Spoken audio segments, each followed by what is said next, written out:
Tom, thanks very much. We'll talk to you a little bit. On now to one of the eeriest moments amid the carnage of 9/11. A mysterious plane was seen flying right over the president's residence. Even some CNN staffers saw it. To this day, it has never been officially explained.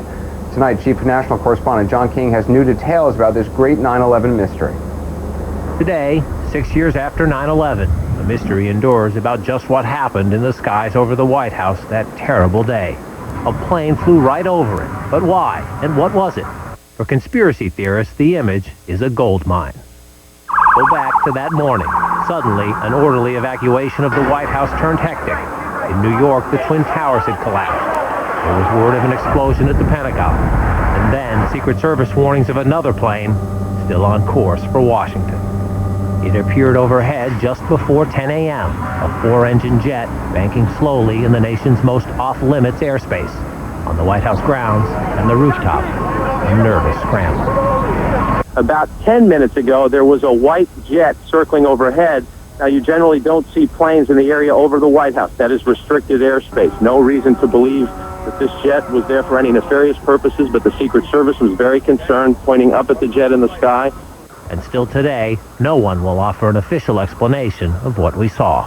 Two government sources familiar with the incident tell CNN it was a military aircraft and say the details are classified.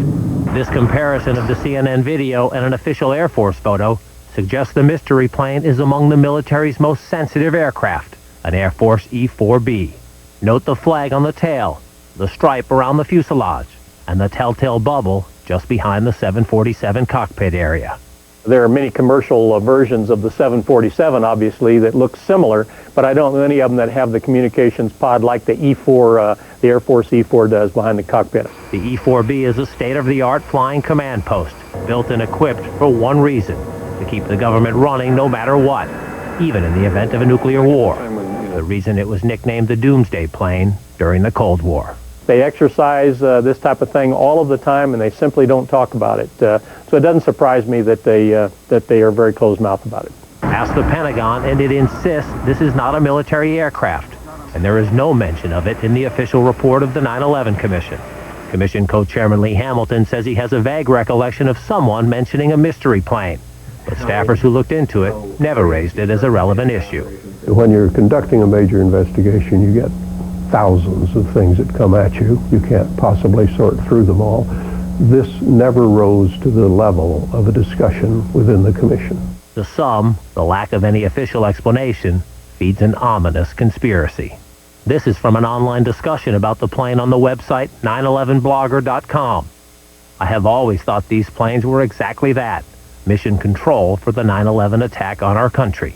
9/11 Commission co-chairman Hamilton calls such talk ludicrous. We, of course, heard the conspiracy theories about the president ordered the attack and the Defense Department was involved. We saw absolutely no evidence of that. But 6 years later, the Pentagon, the Secret Service, and the FAA all say they, at least for public consumption, have no explanation of the giant plane over the president's house, just as the smoke began to rise across the river at the Pentagon.